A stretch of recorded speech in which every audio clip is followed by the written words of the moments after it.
Welcome to Youngstown State Week.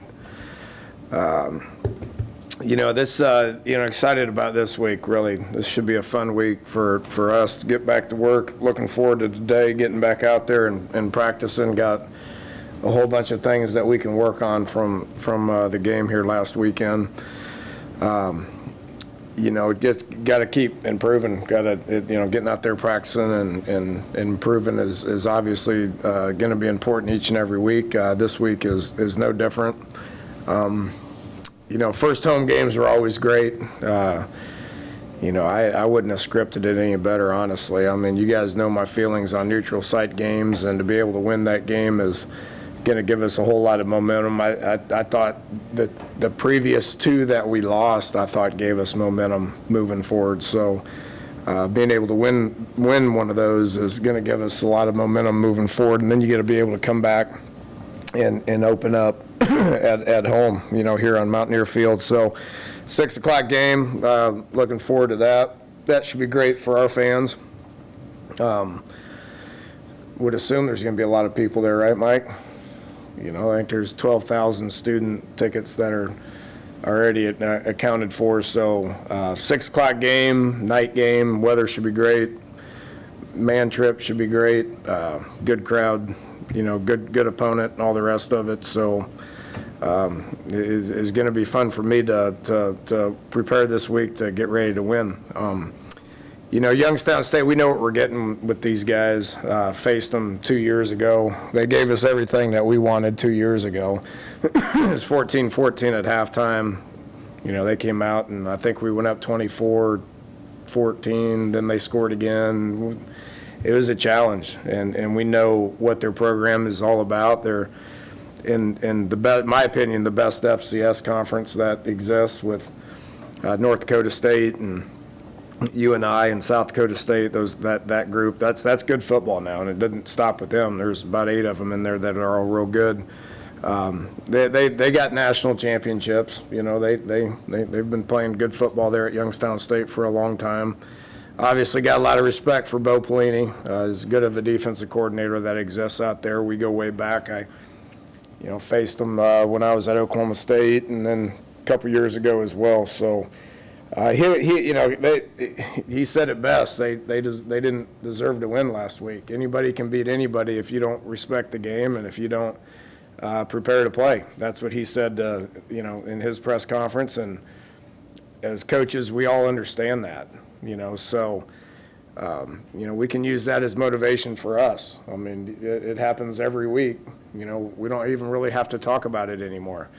FCS teams beat FBS teams every single week. It happens. It's going to happen this week. And our goal and our job is to make sure it doesn't happen to us. So we're going to take this very, very, very seriously and prepare just like we did last week. I think we have a veteran group of guys that like football that are looking forward just the overall aspect of being able to prepare the right way and go out and be able to try to meet our goal, which is to win each and every week. What they're doing offensively is the same as what it was a couple years ago. Got a transfer quarterback, the Van Gorder. We all know the name.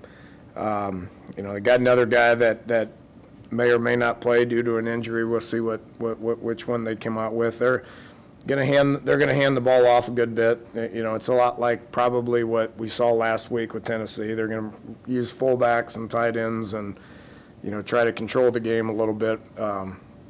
Handed it to their back, the McCaster kid, about 30 times last week. So good little player. They got some good experienced guys up front. A couple of receivers that I thought were quality receivers. I don't know how many touchdowns they got called back, but they got 2 or 3 of them called back from their receivers. So they got some good little players, and we're going to have to do a good job defensively controlling that.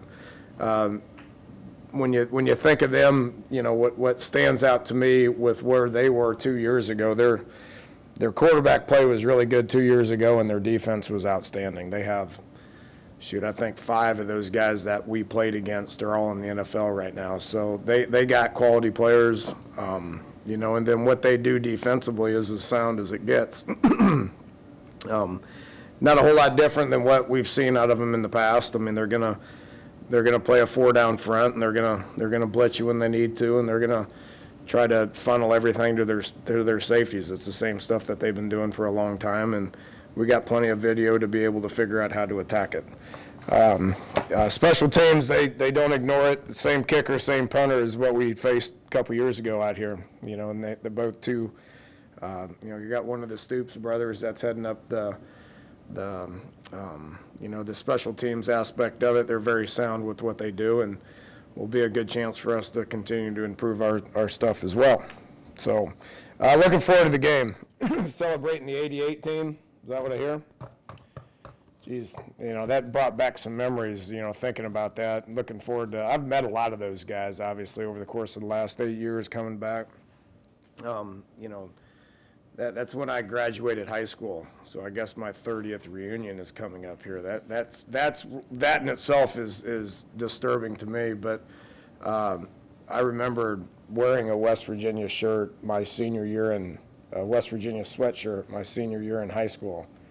And it was because of that '88 team. You know, they were undefeated, and obviously Major Harris, Don Nealon, Coach Nealon, and all those guys I admired from afar. And here we are 30 years later, me behind this podium, and we're celebrating the '88 team this weekend as well. So should be another great weekend. Last weekend was a great weekend to be a Mountaineer and a Mountaineer fan, and I expect nothing different this weekend. Got some questions? Dana, based on just traditional changes from week 1 to week 2, whether you're good or bad in the opener, do you tweak a lot, or do you just sort of have already identified what you're doing and stick with the status quo? Don't know really how else to do it. I don't know how many people truly change what they do from game 1 to game 12, really. There's only so many hours in a day and so many practice reps in a day, so there's probably still things out there that, well, it's not even probably. There's things out there that we didn't show. There's things out there that they probably didn't show. You know, especially with the veteran group like we got.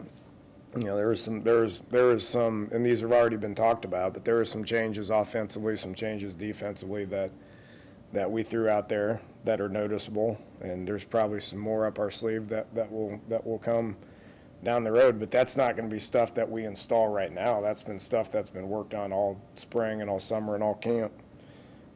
When we feel like it's appropriate to bring some of the new stuff out, then we will. And I'm sure Youngstown and our future opponents are the same way. Are you happy with the number of players you got in the game on Saturday? I was. You know, that number will probably go up a little bit, you know, maybe a little bit, but the overall number of snaps, some of those guys were 2 snaps or 3 snaps, or, you know, a lot of them were less than 5, you know, because there is a unordinary amount of snaps on that game in Saturday. 61 offense, 63 defense, or vice versa. You know, and, you know, relatively small amount of special team snaps just because of how that game played out. It was a possession game. So as those snaps go up, which we all know they will, especially in the league that we're in, whether that 58 goes up into the 60s or whether just the total number of plays on players 40 through 58 goes up, I would definitely think that's going to happen. Was overall pleased with it. I need more snaps out of players 40 through 58 to be able to evaluate them a little bit better. Other than the catches, what was your evaluation of the tight ends, and were you happy with all the different formations, alignments you got to see them in? Yeah, it's been something we've been working towards for quite some time. Kind of kept it under wraps as much as we possibly can or could based on this first game. You know, I think Giovanni needs to play more. I thought he played pretty good, but he got like 11 snaps in on offense. I'd like to see that number go up a little bit. You know, Wesco, the one catch he made over the middle really impressed me. I hadn't seen a lot out of that. His blocking ability has been what's impressed me more than anybody. He's 275 pounds, and he can block about any defender that you put in front of him. So I was happy with the way he played overall, and we'll continue to get Giovanni. And, you know, Tim has got in there a couple of times.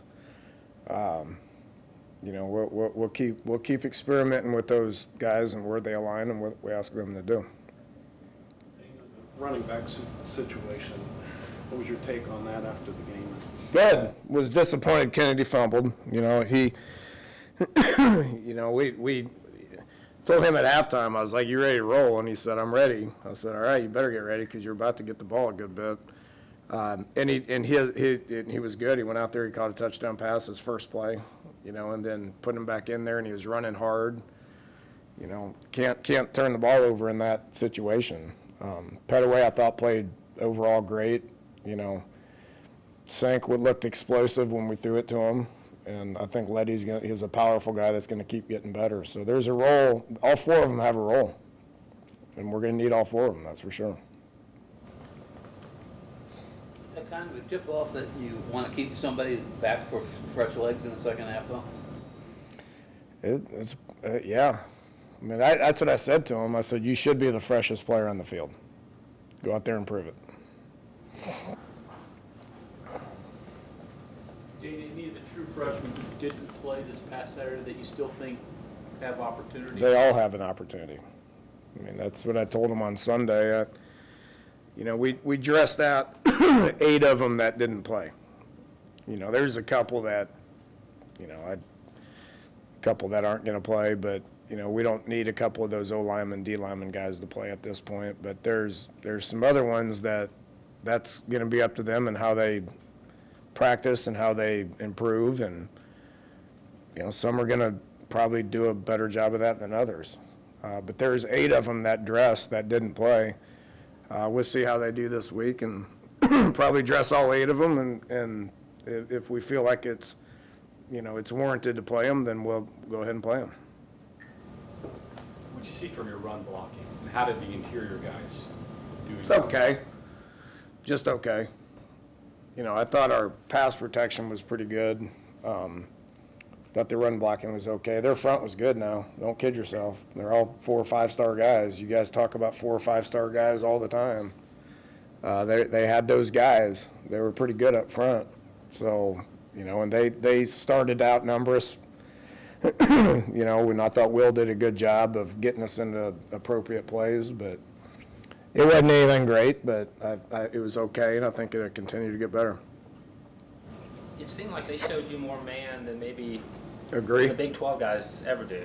Agree, which surprised me a little bit because he was it's not what he was alluding to in his press conferences prior to the game. You know, and that's why, you know, Will did a good job in the second half. That, you know, first half was kind of just okay. We're trying to figure out what was going on. I think we only had like 18 snaps in the first half, too, so we didn't have a lot of snaps and didn't have a lot of time to get going. Did a better job in the second half of identifying what they were doing, you know, and changing some pass plays to run plays and some run plays to pass plays, that sort of thing. I thought Will did a really good job of that in the second half, and you know, was incredibly efficient in moving the ball forward. Effect does the injury have on your linebacking now, and how are you gonna? I mean, does that make you have to make any changes or anything? Well, injuries affect everything. We're not going to sit here and pout about it. I mean, it's a part of the game, and we're prepared for any of our you know, guys for that to happen too. It's an unfortunate thing about the game, but it's never going to go away. So it's what we always talk about. Guys need to step up and go play. I thought Shea Campbell did a good job of going in there. Kid never played college football before, and Shea went in there and did a good job. You know, guys like Extra Low and Josh Chandler, who are freshmen, need to quit being freshmen and grow up and play ball. Guys like Adam Hensley and Zach Sandwich, who have been here for three years now, need to produce. They need to earn their scholarship, and they need to produce. Still got Qualls and Ferns, who are rehabbing their tail off, who are getting closer to being able to get out there and play football. So it's part of it, but that's why we got 85 scholarships, and guys that are the next guy up need to step up and play, and I expect them to do that. No change in the expected returns of balls and ferns. I mean, some. I'd let you know when it's getting close, but we're not there yet. Yeah, one game and looking around what other teams have done, if you start to figure out the kickoff thing and how teams might approach it or how you might approach it? I studied it a good bit. You know, there's got to be an internal clock on how high that ball is and where it's located and what your return is. You know, and I've been talking to Marcus about that a lot. And you're talking about the kickoff return aspect of it, right? Yeah. Yeah, and I've been talking to Marcus about it a lot, and you know, I thought he did good on all three. You know, I didn't think he was going to run all the way across the field to catch that third one. But after seeing his second one, when he caught it and got shot out of a cannon and almost was about a split second away from being able to bust that thing, they adjusted their kick real quick. So I think we're going to have to get used to alternate kicks. You know, we're going to face some pretty dang good return guys too now, to where we're going to have to start thinking about that stuff as well. I think it's going to be good for the overall aspect of the game, the safety aspect of it, but you got to be smart about when you use it and when you don't. You talked about, you touched upon Will's ability to make reads and calls.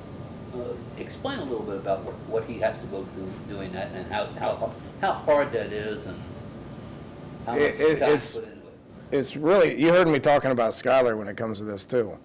It's why the second year playing quarterback's always easier than the first year. The first year you're trying to figure everything out, trying to gain, you know, timing with the receivers and understand the offense and play ball and all that stuff. Second year is always a lot easier. And really, this is the third year. You know, you redshirted, you played. Even Skyler redshirted, played. You know, Trickett's first year was pretty bad, and then second year it was a lot slower. Just overall comfortability of just the overall offense in general, you know, slows things down. And when you look at things, you have answers, you know, to where year one you look at things and say, I don't like that, but I don't know what else to call, so I snap the ball. You know, so it's just experience more than anything.